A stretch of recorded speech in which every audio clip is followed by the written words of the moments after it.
지금 이 자리에 계신 여러분들은 모두 감당할 수 없는 빚을 지고 삶의 벼랑 끝에 서 계신 분들입니다.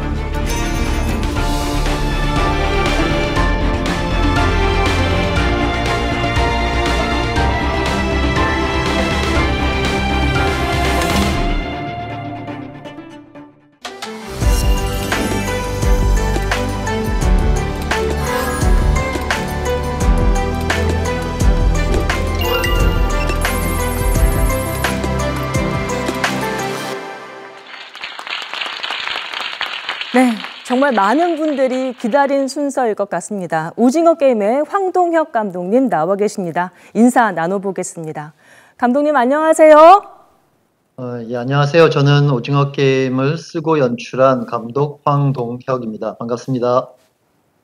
먼저 화제 시리즈 오징어 게임 얘기부터 해봐야 될 것 같은데요. 이번 드라마 연출뿐만 아니라 각본도 직접 쓰셨잖아요.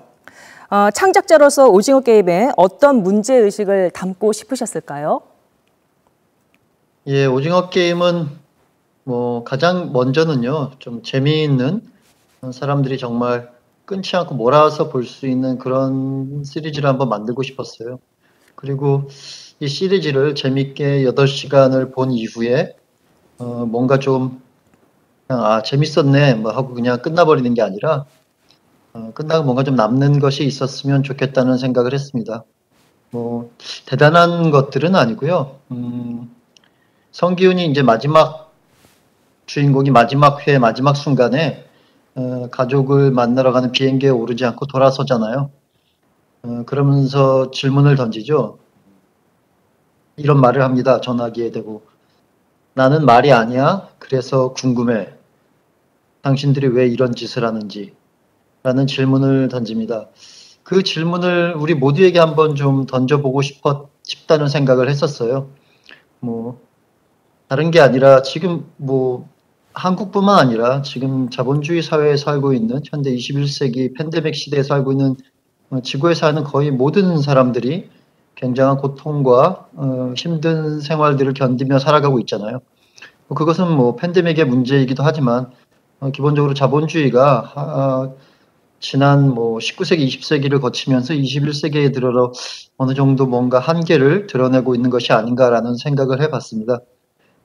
그래서 지금 누구나 이렇게 엄청나게 경쟁적인 상황으로 내몰리고 있고 그 경쟁에서 낙오되면 다시는 회복할 수 없을 정도의 상처를 입고 사회의 밑바닥으로 점점 내몰리게 되는 것들을 우리 주위에서나 아니면 다른 나라의 상황에서 쉽게 목격할 수가 있는데요. 그래서 성기훈의 입을 통해서 과연 누가 이런 경쟁 체제를 만들었는가, 누가 이렇게 우리를 하루하루의 삶을 절벽 끝에 서 있게 하는 그런 시스템으로 우리를 마치 그 게임 안의 말처럼 만들고 있는가에 대해서 한 번쯤은 되돌아보고 묻고 질문을 던지는 그런 기회가 이 시리즈를 통해서 있었으면 좋겠다라는 생각으로 이 작품을 만들었습니다. 네. 감독님의 그런 문제의식이 적중한 것 같습니다. 저도 지켜보면서 성기훈이 비행기를 타지 않고 돌아오는 모습에서 뭐랄까 안도를 느꼈었거든요. 오징어 게임을 공개한 이후로 전 세계에서 다양한 피드백을 받고 계시잖아요. 이런 관점, 이런 해석은 정말 뜻밖이었다, 놀라웠다 하는 게 있었을까요? 그냥 좀 자잘한 사소한 것 같지만 좀 이런 걸 이렇게 볼 수가 있구나. 서양이나 다른 나라들에서는 하고 느꼈던 게 기훈이 그 뽑기방에서 딸의 선물을 뽑기로 뽑는데요. 그게 하필이면 이제 총 모양으로 된 라이터 선물이었는데요. 미국 쪽 반응을 보면 그걸 아이가 꺼내는 순간 다들 화들짝 놀라면서 아니 어떻게 저걸 확인도 안 해보고 아빠가 무슨 애한테 총을 선물로 줄 수 있단 말이야 하면서 너무 놀라는 반응들을 받고 또 아이가 그걸 땡겨볼 때 아이는 당연히 한국에 총이 돌아다니지 않는다는 거 아니까 자연스럽게 땡겨보는데 정말 총일까봐 엄청나게 걱정들을 하는 반응들을 보면서 총기가 허가된 곳에서의 반응은 한국과는 많이 다르구나 하는 생각도 했습니다. 네. 그리고 뭔가 좀 더 주제적인 측면에 있어서는 아까 그 사회자님께서 말씀하신 것과도 좀 닿아 있는데요. 마지막 성기훈의 선택인 딸을 만나러 미국에 가는 대신에 돌아서는 그 장면을 보면서 또 서양의 특히 많은 분들은 미국의 또 많은 분들이 왜 딸을 만나러 가지 않고 돌아서느냐라는 그런 불만들을 많이 표현을 하시기도 하더라고요. 아무래도 한국보다 어떻게 보면 서양이 조금 더 개인주의적이고 가족 중심적인 뭐 그런 그 사고방식이나 문화가 있어서 그런 것 같다라는 생각도 했습니다. 지금 뭐 미국이나 서양을 보면 백신이 넘쳐나도 자신의 몸에 대한 권리를 주장하며 백신을 맞지 않는 사람들이 상당히 많이 있잖아요. 어떤 그런 개인주의적인 성향 때문인지 그 마지막 장면에 대한 어떤 불만족이라든가 놀라움 같은 것들이 한국에 비해서 오히려 더 크다는 것을 알고 조금 놀랐습니다. 네, 반응이 좀 뜻밖이기도 하고 재미있기도 하네요. 생각할 거리가 또 그렇게 다르게 받아들여진다는 것이 좀 놀라운 것 같습니다. 자, 그럼 지금부터는 좀 더 SBS D포럼 주제에 연관된 질문을 좀 드려봐야 될 것 같은데요. 올해 SDF는 5천만의 소리, 지휘자를 찾습니다라는 주제 아래 우리가 특별히 관심을 갖지 않으면 잘 들리지 않는 목소리, 놓치고 소외되기 쉬운 소리에 주목을 했습니다. 그런 면에서 보면 오징어 게임에 참가하는 그런 사람들이 그런 소외된 목소리의 대표 같다는 그런 느낌을 받았거든요. 그런 사람들을 주요 인물로 설정하고 목소리를 들려준 창작자로서의 그런 생각일까요? 그런 것들은 어떤 게 있을까요? 사실 뭐 이 작품은 어쨌든 경제적인 굉장히 빈곤에 몰려서 거의 벼랑 끝에 선 사람들이 어떤 이런 말도 안 되는 게임에 참가한다는 컨셉이잖아요. 그래서 기본적으로는 사회적 약자들, 경제적으로 바닥에 있는 그런 계급 계층들이 당연히 등장하는 것은 뭐 이 작품의 어떤 소재적 특성상 당연한 일인 것 같고요. 다만 뭐 예를 들면 탈북자, 또 이주노동자, 그다음에 고령층, 뭐 그다음에 기혼 같은 경우는 실업자, 뭐 이런 인물들이 이제 어떤 약자를 대변하는 사람들로 등장하는데요. 이건 꼭 한국만의 문제가 아니라 제가 이런 그 표본을 캐릭터를 정했을 때는 전 세계 어느 나라에나 마찬가지지 않을까? 이런 마이너리티들, 이런 어떤 대표적인 빈곤층들이 존재하지 않을까라는 생각으로 선정을 해봤습니다. 어디에나 실업의 문제는 한국뿐만이 아니라 다른 나라에서도 큰 문제고요.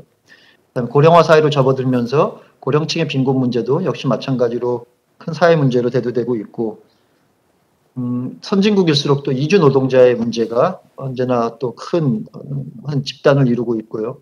또 지금 뭐 전 세계에 난민들이 너무나 많이 발생하고 있지 않습니까? 그래서 새벽이금 탈북자로 여기서 묘사되어 있지만 전 세계가 똑같이 다른 나라에서 정치적인 경제적인 문제로 흘러들어온 많은 난민들의 문제에 직면하고 있는 것들이 사실이라 전 세계가 한번 공통적으로 공감할 수 있는 그런 집단들을 한번 제가 소외된 사람들의 대표격으로 선정을 해봤습니다. 네, 그렇군요. 바로 그런 점 때문에 전 세계적으로 이렇게 뜨거운 반응을 불러일으키지 않았을까라는 생각도 해봅니다. 감독님과의 이번 인터뷰에 앞서서 SDF 신청 관객들에게 황동혁 감독에게 궁금한 내용을 보내달라 이렇게 요청을 드려서 많은 분들이 저에게 질문을 보내주셨습니다. 등장인물과 관련해서 SDF 청중 이병권님께서는 이런 질문을 주셨습니다. 제가 읽어드릴게요. 감독님 스스로는 출연자 가운데 어떤 인물에 더 가깝다고 생각하십니까? 그리고 그 캐릭터로 게임에 참여한다면 끝까지 살아남으실 수 있을까요? 라는 질문을 주셨는데요. 어떤 답변 주시겠습니까? 여기 나오는 두 주인공인 기훈과 상우에는 제 모습이 어느 정도 한 반반씩 좀 녹아 있는 것 같아요. 제가 쓸 때도 그런 생각을 좀 하면서 썼고요. 근데 기훈은 사실 뭐 능력은 없지만 어떤 인간성을 같이 지키려는 어떤 그런 대표적인 인물이고, 상우는 능력은 있지만 이 경쟁사에 내몰리면서 점점 자기 속 안에 있던 그 인간성이 점점점 약해지고 상실되어가는 그런 사람을 묘사한 것인데요. 만약에 현실에서 이런 게임이 벌어진다면 제가 아무리 좀 착한 선의를 끄집어내려고 해도 기운 정도로 할 수 있을 것 같은 자신은 없고요. 아마도 현실적으로 생각하면 제가 이걸 만들면서 계속 그런 생각을 했는데, 상우는 나쁜 사람이 아니라 다만 현실적인 사람이다. 그리고 어떻게 보면 가장 인간적인 우리 지금 현재 우리들의 모습이다라는 생각을 했습니다. 그런 면에서 생각하면 저도 아마 가장 상호에 가까운 사람이 될 것 같고 게임에 들어가서 상호의 모습이 되지 않을까 하는 생각을 했고요. 어느 라운드까지 갈 수 있을지는 잘 모르겠는데 글쎄요. 그래도 제가 눈치도 빠르고 잘 여기저기 그래도 생존 능력이 좀 있는 편이라 한 그래도 5, 6번째 정도 게임까지는 가지 않았을까. 근데 아무래도 징검다리쯤에서 탈락하지 않았을까 하는 생각을 해봅니다. 네. 그래도 상당한 자신감이신 것 같습니다. 네. 올해 SDF가 관심을 갖는 또 하나의 화두는 바로 리더입니다. 그리고 감독님 역시 촬영 현장뿐만 아니라 제작 전반을 총괄하고 또 조율, 지휘하는 리더로서 일을 하셨을 텐데요. 현장 경험으로 비춰볼 때 리더의 자질 어떻게 생각하십니까? 현장도 사실 굉장히 이 작품 하나를 만들기 위해서 100명, 200명 정도의 스태프들과 또 엑스트라까지 하면 때로는 400, 500명 정도의 배우들을 다 지휘해야 하는 역할이라 리더십이 되게 중요한 덕목이긴 한데요. 글쎄요, 좋은 리더가 되려면 제 생각에는 한 2가지 정도 말씀드릴 수 있을 것 같은데 처음에는 첫 번째로는 공명정대해야 된다고 생각합니다. 말 그대로 사사로운 것에 치우치지 않고 정도를 걸어야 한다고 생각해요. 예를 들면 감독이 스텝이나 배우들을 선발할 때 굉장히 많은 또 청탁과 부탁, 사사로운 인연에 의한 이런 것들이 굉장히 많이 들어오거든요, 사실.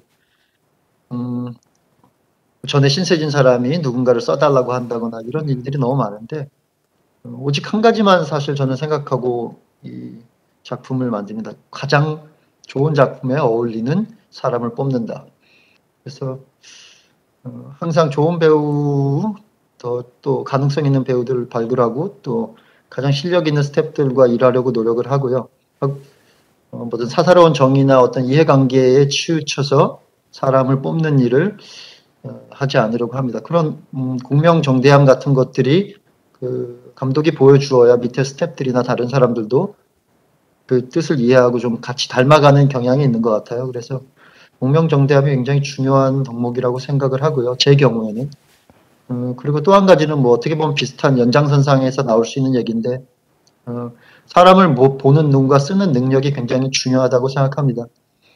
왜냐하면 이 일이라는 게 아주 작은 집단에서의 일조차도 사실 리더라는 사람 혼자 힘으로 할 수 없는 일들이 너무나 많거든요. 그리고 현대사회처럼 점점 복잡해지고 점점 더 많은 분야들이 서로 엮여 있는 그런 사회에서는 리더가 아무리 똑똑하다고 해도 혼자 힘으로는 이 일들을 다 해나가는 건 벅차고 무리인 것 같습니다. 그래서 정말 나에게 필요한 좋은 사람을 적재적소에 뽑아서 쓸 수 있는 그런 능력과 눈, 그리고 그들에게 일을 맡길 수 있는 어떤 마음가짐, 이런 것들이 사실 지금 사회에서는 가장 또 중요한 리더의 덕목이라고 생각합니다.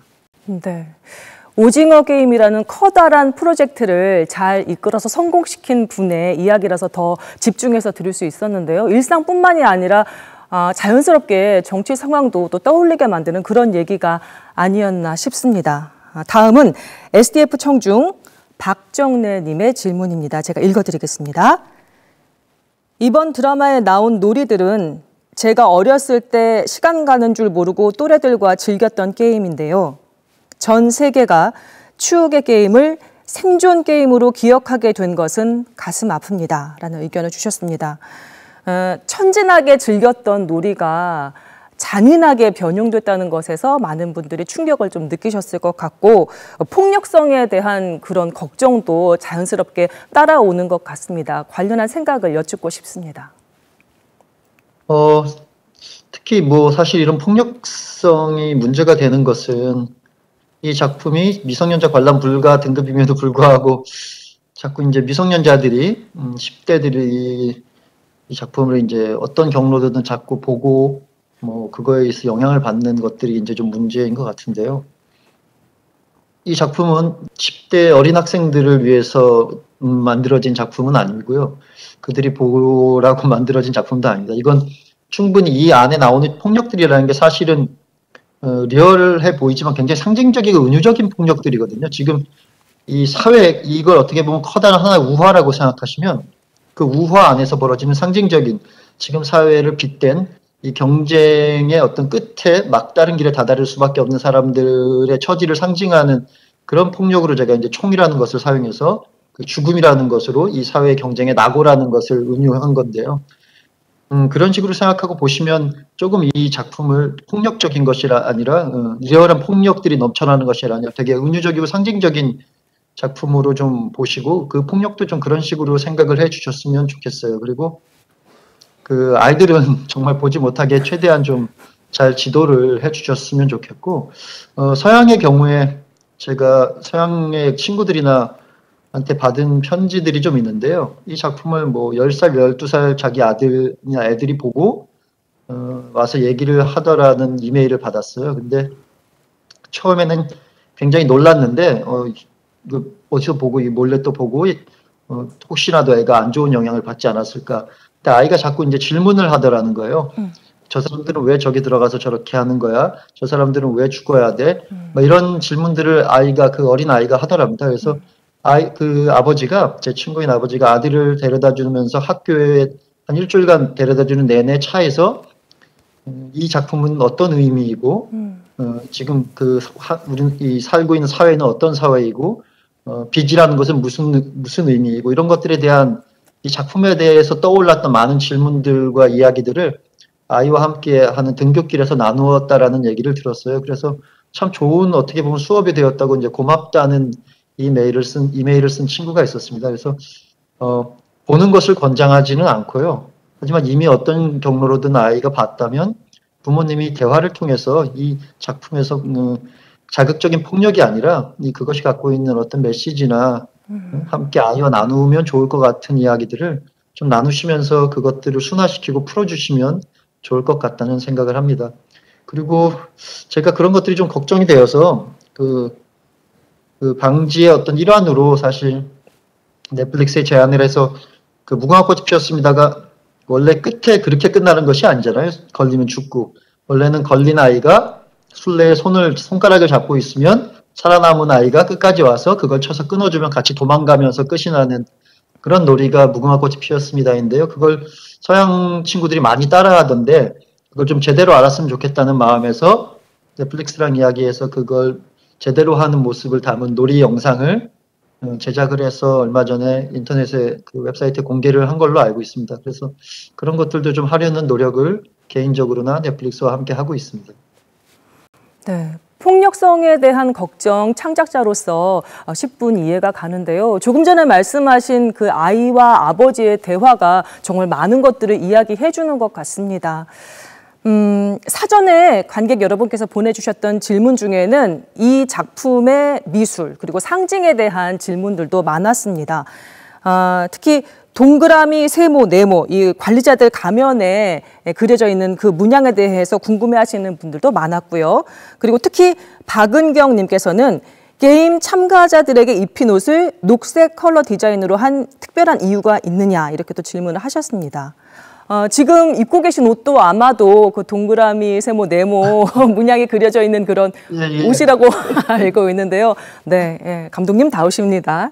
자, 연출적 의도를 저희가 질문을 드리겠습니다. 예, 이거 인터뷰 때문에 입은 게 아니라 요새 입고 다니던 옷이라 입고 있는데요. 특별히 입으신 줄 알았습니다. 아닙니다. 특별히 입은 건 아닙니다. 네. 이거 그저께부터 입고 입던. 네. 동그라미, 세모, 네모는 처음에 이제 제가 10여 년 전에 이 작품을 쓸 때 오징어 게임이라는 이름을 정하고 그 오징어 게임을 떠올렸을 때 이제 처음 든 생각이었어요. 생각해보니 참 이 오징어 게임의 그림, 놀이판이 우리가 수학 시간에 배우는 가장 기본적인 도형으로 이루어져 있구나. 원과 삼각형, 네모. 그게 굉장히 뭔가 의미심장하다라는 얘기가 들었어요. 이 생각이. 가장 단순한 그 세 가지 도형으로 이루어진 그 게임판에서 제가 오징어 게임이란 놀이를 하고 놀았고 지금 그걸 글로 쓰고 있구나 하는 생각이 처음 들었는데 그래서 처음에 이제 그걸 1화가 이 첫 씬이 딱 끝났을 때 그게 하늘로 떠오르면서 동그라미 세모 네모가 오징어 게임의 글자로 바뀐다라는 구절을 써놓고 그때부터 이 세 가지 도형에 대해서 좀 집착을 하고 생각을 해봤습니다. 그래서 그걸 다시 시리즈로 쓰면서 명함에 그 도형을 넣은 마치 이 게임에 그 주최하는 집단의 상징처럼 그 세 가지 도형을 사용하기 시작했고, 그리고 마지막으로 이제 그걸 가면에 그려 넣어서 어느 날 갑자기 아이디어가 떠올랐는데 가면을 무슨 가면으로 할까 미술 감독님이랑 참 고민을 오래 했었는데 어느 날 갑자기 제가 그 세 가지 도형을 그대로 가면에 쓰면 되겠다. 그리고 그 세 가지 도형의 단순성의 순서로 그것을 가지고 계급을 나누면 좋을 것 같다라는 아이디어가 떠올랐습니다. 그래서 동그라미, 가장 단순한 각이 없는 동그라미는 일꾼으로, 그리고 세각은 삼각형은 병정으로, 그 다음에 사각형은 모니터링을 하고 감시하는 사람인 관리자로 하면 좋겠다라는, 마치 개미의 어떤 군집처럼 그 세 가지 그 유형을 도형으로 나누면 이 작품의 상징과도 잘 맞아떨어지고 직관적으로 다가오는 아주 멋진 마스크가 될 것 같다는 생각을 해서 가면에도 집어넣게 되었습니다. 그리고 그 녹색 체육복은 저희가 이제 관리자들의 옷과 참가자들의 옷에 대해서도 고민을 많이 했는데요. 저는 기본적으로 이제 참가자들의 옷이 어릴 때 저희가 이제 초등학교 때 국민학교 다닐 때 입던 체육복이었으면 했어요. 그래서 처음부터 이제 체육복 스타일을 제가 제안을 했고, 그래서 의상 감독님과 얘기를 하고 미술 감독님과 함께 얘기를 하면서 고민을 하다가 어릴 때 이제 가장 많이 입었던 체육복의 색깔이 녹색이었거든요. 제가 쌍문국민학교를 다녔는데 거기 체육복도 녹색이었고, 그리고 그게 또 저희가 하고 싶었던 그 관리자들의 핑크색과 약간 보색 관계이기도 하고 해서 잘 어울리는 느낌이 들어서 녹색으로 했습니다. 네, 정말 오징어 게임은 그 미술과 상징을 집중해서 보는 재미도 있는 그런 작품이 아니었나 생각이 듭니다. 전 세계적인 반응을 일으킨 오징어 게임 뿐만 아니라 요즘 이른바 K 콘텐츠의 활약이 대단한데요. 정말 전례 없는 세계적인 인기를 구가하고 있습니다. 앞으로 K 콘텐츠가 더 많은 세계인과 가깝게 만나기 위해선 어떤 노력들이 더 필요할지 감독님의 생각을 듣고 싶습니다.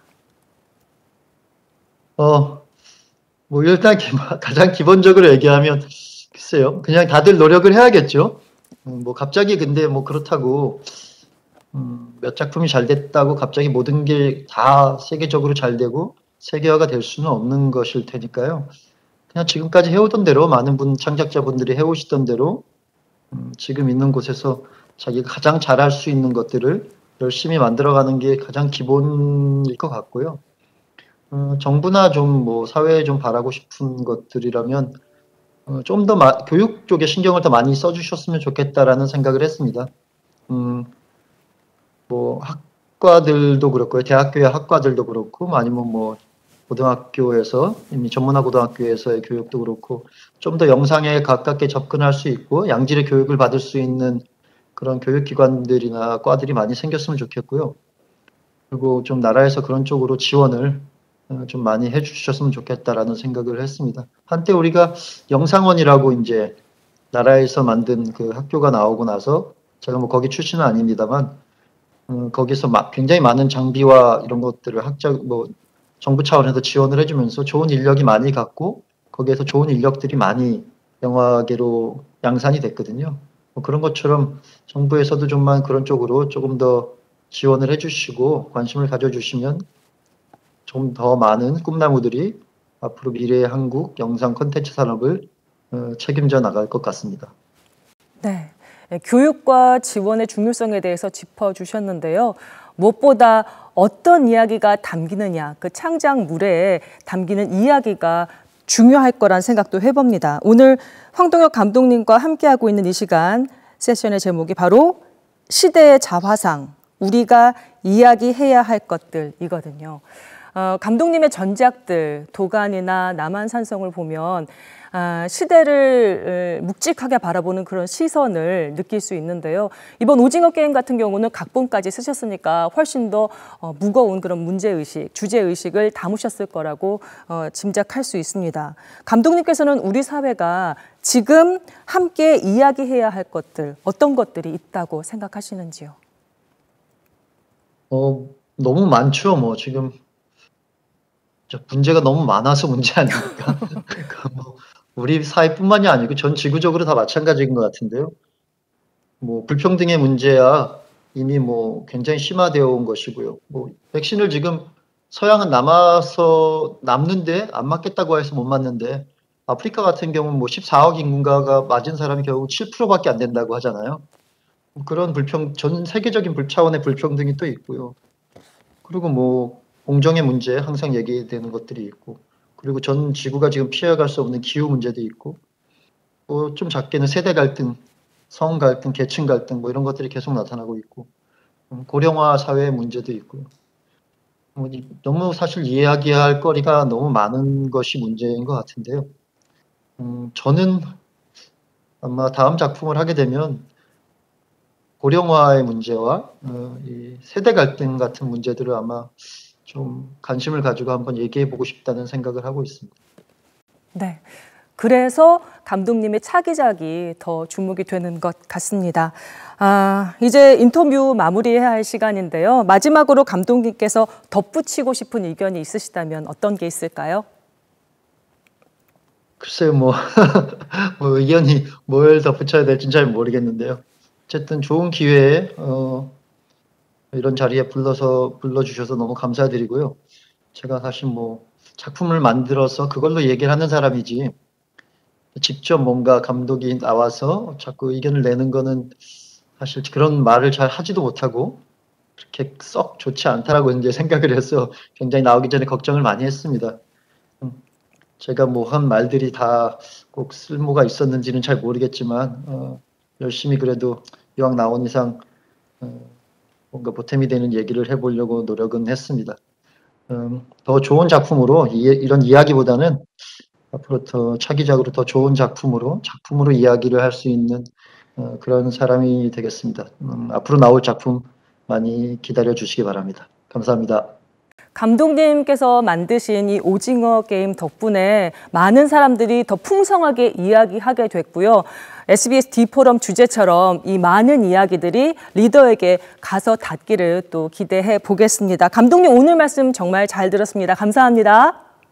감사합니다. 네. 자, 지금까지 오징어 게임의 황동혁 감독님과 얘기 나눠봤습니다.